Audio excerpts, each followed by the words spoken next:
A área ambiental de uma empresa é um centro de custo ou é, na verdade, uma alavanca estratégica? Boa pergunta. Dito de outra forma, né? É um poço de despesas ou uma fonte de valor? Essa é uma pergunta que, olha, deve tirar o sono de muito gestor por aí. Com certeza. E é com essa provocação que a gente abre nossa análise de hoje. Temos em mãos um material bem denso, de capacitação profissional, focado em gestão ambiental estratégica. E a proposta é ousada. Sim, ousadíssima.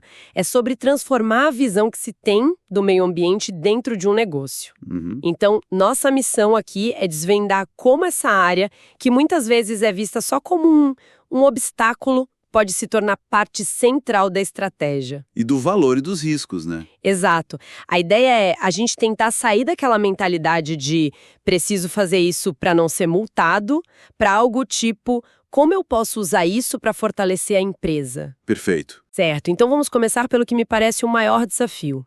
O material fala em mudança de posicionamento do profissional de meio ambiente. Sim, esse é o ponto de partida. Na prática, o que isso quer dizer?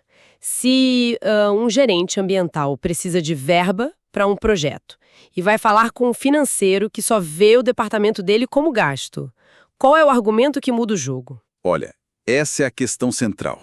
O argumento matador não começa com "vamos salvar o planeta". Imagino que não. A mudança acontece quando a conversa vira sobre risco e dinheiro.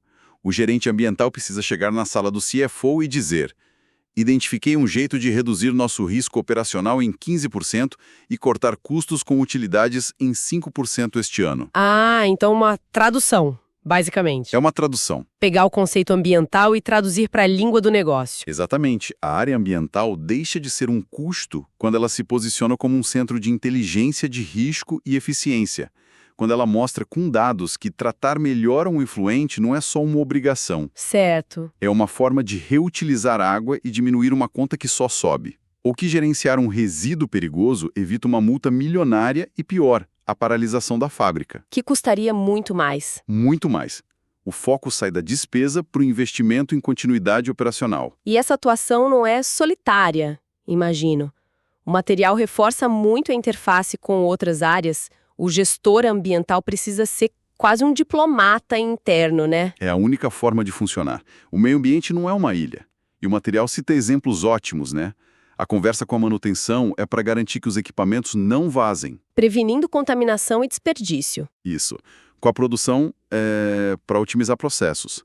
Com compras, é sobre a origem dos insumos, sabe? E com o jurídico, claro, é a parceria para navegar na legislação. Entendi. O sucesso da gestão ambiental é tipo 90% influência e convencimento e 10% conhecimento técnico. Essa ideia de influência me leva a um conceito que o material destaca bastante.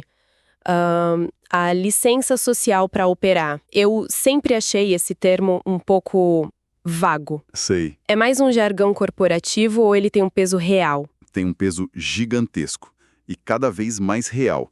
Pensa assim, a licença ambiental, o papel do governo, te dá o direito legal de operar. Ok. A licença social te dá a permissão da sociedade para continuar operando.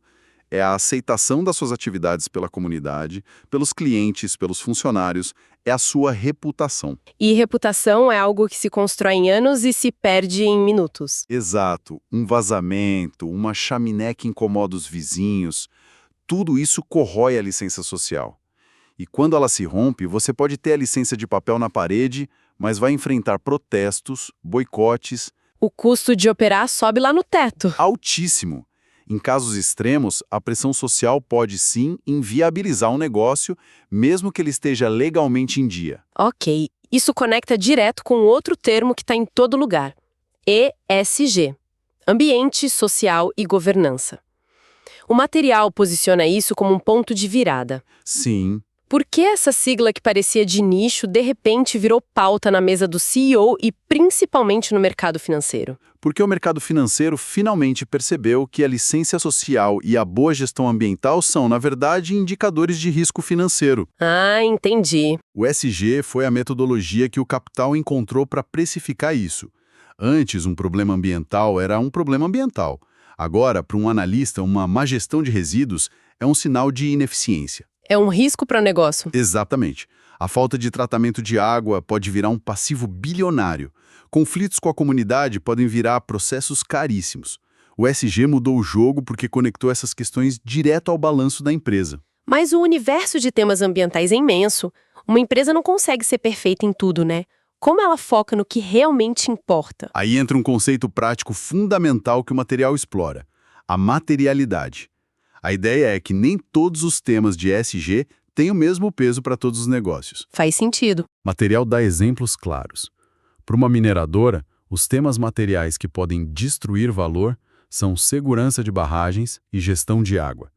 Para uma empresa de tecnologia, talvez seja o consumo de energia dos data centers. Certo. E para um banco? Para um banco, o risco não está na agência, mas na carteira de crédito. Para quem ele está emprestando dinheiro. Materialidade é a lente de aumento para focar no que é estratégico para aquele negócio. Entendi. E imagino que o papel do analista ambiental moderno seja justamente usar essa lente. Perfeitamente. O profissional deixa de ser o guarda da conformidade e passa a ser o gestor da informação. O trabalho dele é coletar os dados, as evidências que provam que o discurso de sustentabilidade é real. Ele é a muralha contra o greenwashing. Exato. O marketing verde sem lastro na realidade. Ele que garante a veracidade das informações. Certo, a mudança de mentalidade está clara, falar de risco, entender a licença social, focar no que é material, mas isso tudo parece muito conceitual. Uhum. Se um gestor compra essa ideia, por onde ele começa a organizar a casa? Isso não pode virar uma burocracia sem fim. É um risco real. E é por isso que existem frameworks, estruturas de gestão. O material foca em uma das mais conhecidas, a norma ISO 14001. E a melhor forma de não ver isso como burocracia é enxergar como um método para não enlouquecer. Um esqueleto para organizar as ações. Isso. Um esqueleto que ajuda a organizar ações, responsabilidades e principalmente a garantir a melhoria contínua. E como funciona esse esqueleto na prática? O coração da ISO 14001 é o ciclo PDCA. É uma sigla para Plan, Do, Check e Act. Planejar, fazer, verificar e agir. Um ciclo contínuo. Exatamente. Primeiro, planejar. A empresa define os objetivos. Não basta dizer, quero poluir menos. Tem que ser específico. Quero reduzir o consumo de água em 10% até o final do ano. Depois, fazer. Tirar o plano do papel. Exato.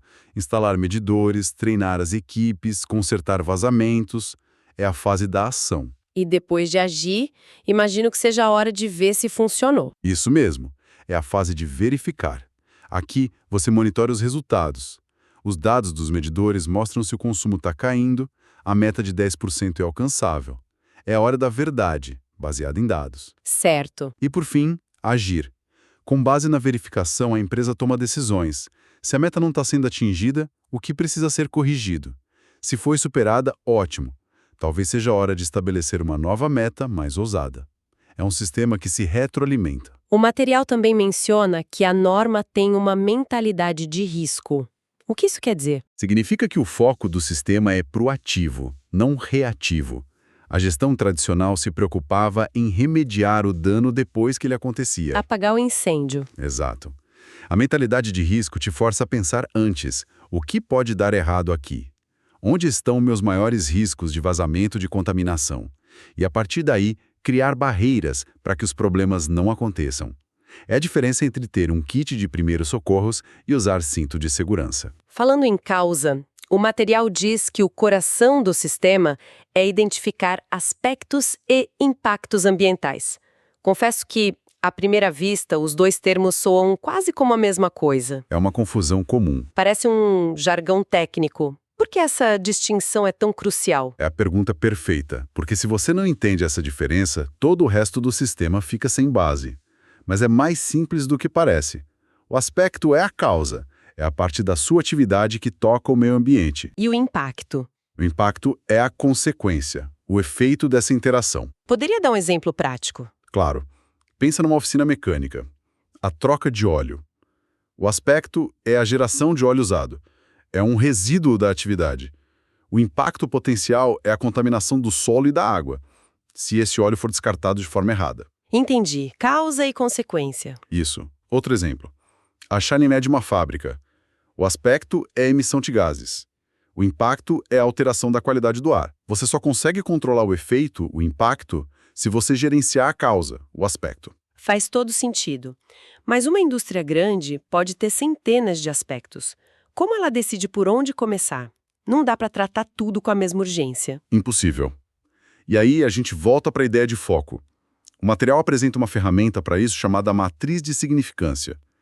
É aqui que a gente conecta a materialidade do ESG com a gestão do dia a dia. E como funciona essa matriz? Isso não pode ser meio subjetivo? Uma empresa não poderia só manipular os resultados para focar no que é mais fácil? Essa é a crítica mais inteligente que se pode fazer e o risco é real. Mas uma boa matriz usa critérios objetivos. Para cada aspecto, você atribui notas para critérios como a severidade do impacto, a frequência, o volume gerado. E a legislação, imagino. E, crucial, se está sujeito a alguma legislação. Um aspecto que pode causar um dano severo, que acontece todo dia e é controlado por lei, vai ter uma pontuação altíssima. Ele é significante. Isso cria um ranking claro, que direciona o foco e os recursos para o que realmente importa, sabe? Ok, então passamos da mentalidade reativa para gestão de riscos e priorização.